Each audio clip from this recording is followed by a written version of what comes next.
বিএনপির এক নেতা গতকাল বক্তব্য দিচ্ছে যে 23 সালে মা দুর্গা 10টা হাত নিয়ে জমিনে আগমন করেছিল, এই জন্য 24 সালে হাসিনা পালাতে বাধ্য হয়েছে।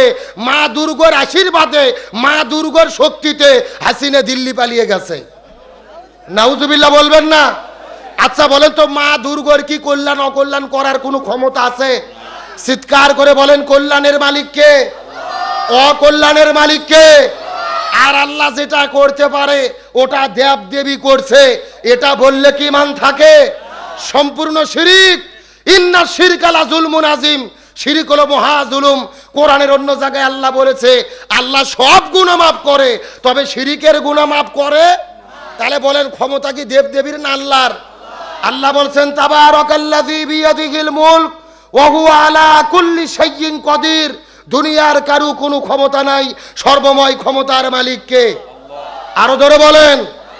আর বরগুনার এক নেতা এমপি প্রার্থী, উনি আবার পূজোর সামনে দাঁড়িয়ে ঢোলের তালে তালে নাচতেছে আর পূজোদের এই শিরিকের কাজে উৎসাহ দেওয়া যাবে?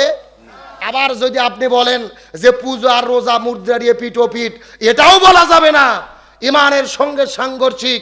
মনে রাখতে হবে এমন বক্তব্য যেন আমরা না দেই যার দ্বারা আমাদের ধর্ম সংগঠন প্রশ্নবিদ্ধ হয়। গভীর মনোযোগ লক্ষ্য করেন। এই বাংলাদেশে অনেক নেতাই আছে, পুজোর সময় আমরা দেখি ফতুয়া দেয় যে ধর্ম যার যার উৎসব সবার। জোরে বলেন নাউজুবিল্লাহ। আচ্ছা আমি যদি বলি বউ যার যার হক সবার, আপনারা কি মানবেন? পুকুর যার যার মাছ সবার, পুকুরের মাছের ভাগ দেবেন? গাছ যার যার আম সবার, গাছের আম দেবেন? তাহলে গাছের আম দেবেন না, পুকুরের মাছ দেবেন না, বইয়ের ভালোবাসার ভাগ দেবেন না, আপনি ধর্মের ভাগ দিতে চাচ্ছেন। এই অধিকার আপনাদের কে দিল? একেবারে পরিষ্কার কথা। পুকুর যার মাছ তার, গাছ যার আম তার, বউ যার মহব্বত ভালোবাসা তার, ধর্ম যার উৎসব তার। ইমান হারানোর মতো কোনো কাজ করা যাবে? তাহলে চিৎকার করে বলেন নবীর তরিকায় রাষ্ট্রের পরিচালক হওয়ার দরকার আছে না নাই? আমার প্রিয় বন্ধুগণ, মুসলমান ভাইরা গভীর মনোযোগ লক্ষ্য করুন। আমার নবী যে জমিনের মধ্যে শান্তি কায়েম করার জন্য 17 বছর বয়সে জমিনের মধ্যে একটা দল গঠন করেছিল, যেই দলের নাম হলো হিলফুল ফুজুল। কি নাম বললাম? কথাটা সুন্দর করে বোঝার চেষ্টা করবেন। হিলফুল ফুজুল নামক দল গঠন করার পরে 17 বছর থেকে শুরু করে 40 বছর পর্যন্ত নবীজি 23 বছর ধরে জমিনের মধ্যে শান্তি কায়েমের চেষ্টা করেছে। কিন্তু দুর্ভাগ্যজনক ব্যাপার হলো আমাদের নবীজি 23 বছর চেষ্টা করার পরে এই জমিনের ভেতরে শান্তি কায়েম করতে পারলো। এ পালসার মুসলমান বোঝার চেষ্টা করবেন। নবীজি 23 বছর ধরে চেষ্টা করেছে, কিন্তু জমিনের ভেতরে শান্তি কায়েম করতে পারে নাই। কিন্তু নবীজির বয়স যখন 40 বছর হয়ে গেল, আল্লাহ নবীজির উপরে কোরআন নাজিল করলো।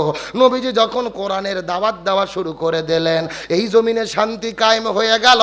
নবীজির জীবনটা 2 ভাগে ভাগ করার চেষ্টা করেন। নবুয়ত পাওয়ার আগের হলো 23 বছর, আর পরের হলো 23 বছর। আগে 23 বছর নবী চেষ্টা করলো, জমিনে কেন শান্তি কায়েম করতে পারলো না?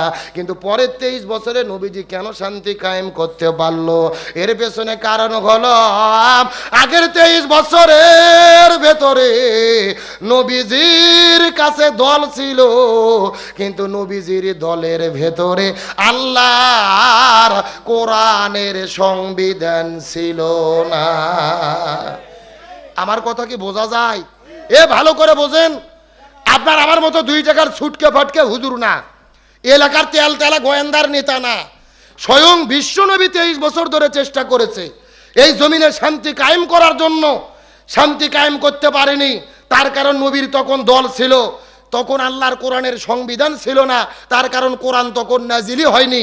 40 বছরে কোরআন নাজিল হলো, নবীজি কোরআনের দাওয়াত দিল, এই জমিনে কোরআন কায়েম হলো, তখন জমিনে শান্তি প্রতিষ্ঠা হলো। এখান থেকে নবীজির সিরাতের শিক্ষা হলো এই বাংলাদেশে যেই দলগুলো শান্তি কায়েম করতে চাচ্ছে, ওই দলের দ্বারা এই জমিনে শান্তি কায়েম হবে না যেই দল আল্লাহর কোরআনের সংবিধান দিয়ে পরিচালিত হয় না। কথা কি ক্লিয়ার না ভেজাল আছে? আরে ভাই, যেই দল নিজেরাই কোরআন দিয়ে চলে না, ওদের নিজেদের মধ্যে তো মারামারি করে দলাদলি করে 1 বছরে 110 জন কুপকাত। কথা কর না গা, তাহলে যেই দলের নেতার কাছে নিজের কর্মীরাই নিরাপদ না, তাদের কাছে দেশকে নিরাপদ? তাহলে চিৎকার করে বলেন শান্তির জন্য কি লাগবে? আরো জোরে বলেন। আমার প্রিয় বন্ধুগণ, মুসলমান ভাইরা গভীর মনোযোগ লক্ষ্য করুন। এই জন্য আমার নবী যে বিদায় হজের দিনে 100 লক্ষ সাহাবীদের সামনে কত চমৎকার করে ঘোষণা করে বলে দিয়েছে, তারাকতু ফিকুম আমরাইন লান তাদিল্লু মা তামাসসাকতুম বিহিমা কিতাবাল্লাহি ওয়া সুন্নাতা রাসূলি। আমার নবী ডাক দিয়ে বলেন, এই পৃথিবীর মানুষেরা, আমি তোমাদের জন্য দুইটা জিনিস রেখে গেলাম, এই দুইটা জিনিস যদি তোমরা আঁকড়ে ধরতে পারো তোমরা কখনোই পথভ্রষ্ট হবে না। এক নম্বর কিতাব আল্লাহ, আল্লাহর কিতাব হলো কোরআন, আর দুই নম্বর সুন্নাত রাসূলি, রাসূলের সুন্নাত হলো হাদিস। এই দুইটা জিনিস আঁকড়ে ধরলে তোমরা কখনোই পথভ্রষ্ট হবে না। তার মানে বোঝা গেল জমিনের মধ্যে শান্তির জন্য কি লাগবে? এই জন্য আমার আল্লাহ তাআলা কত চমৎকার করে বলেন, ওয়ামান আরাদা আন যিকরি ফাইন্না লাহু মাঈশাতান দানকা ওয়া নাহশুরুহু ইয়াওমাল কিয়ামাতি আ'মা। সূরা তাহা 16 নম্বর পারা 19 নম্বর পৃষ্ঠার 13 নম্বর লাইন 124 নম্বর আয়াতে কারিমা, তাফসিরে ফি জিলালিল কোরআন, আল্লামা সৈয়দ কুতুব শহীদ রহমতুল্লাহ আলাইহি তার তাফসিরের মধ্যে বর্ণনা করে বলেন, আল্লাহ বলে, এই পৃথিবীর মানুষেরা ভালো করে বোঝার চেষ্টা করো, এই জমিনের মধ্যে যদি কেউ কোরআন বাদ দিয়ে জীবন পরিচালনা করে, আমি আল্লাহ তাআলা তাদের জীবনের মধ্যে কোনো শান্তি রাখবো না, বরং মাঈশাতান দঙ্কা, তাদের জীবনটা অশান্তিতে ভরে দেব। আর দুনিয়ার ভেতরে যারা কোরআন মেনে চলবে না, হাসরের ময়দানে তাদের দুই চোখকে কানা করে অন্ধ করে হাসরে উত্তোলন করা হবে। জোরে বলা যাবে কি নাউজুবিল্লাহ। যারা কোরআন মেনে চলবে না তাদের জীবনে অশান্তি দেবে কে? আর তাদের দুই চোখকে কানা করে অন্ধ করে কে উঠাবে? তাহলে জোরে বলেন শান্তির জন্য কি লাগবে?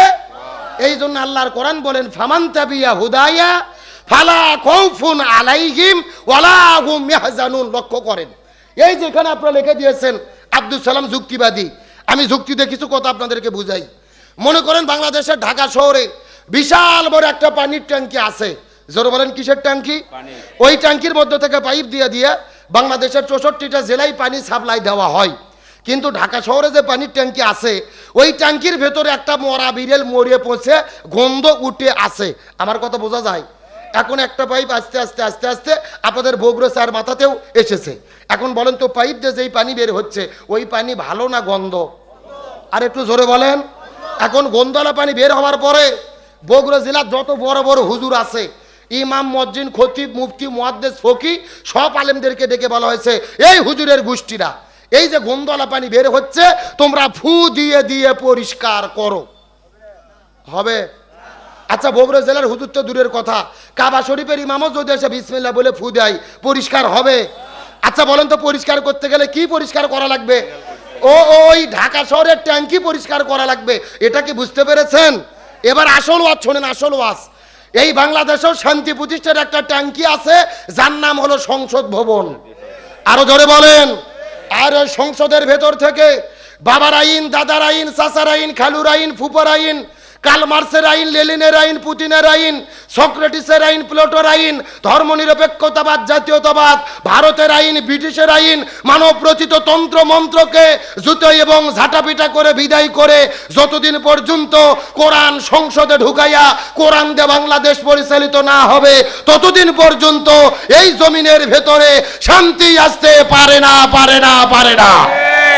সুতরাং আগামী নির্বাচনে এই বাংলার জমিন থেকে সমস্ত তন্ত্র মন্ত্রকে উৎখাত করে কোরআন সংসদে ঢুকাইয়া কোরআন দিয়ে বাংলাদেশ পরিচালনা করার পক্ষে রায় দিতে কারা কারা রাজি আছেন? দুটি হাত আল্লাহকে তুলে দেখান।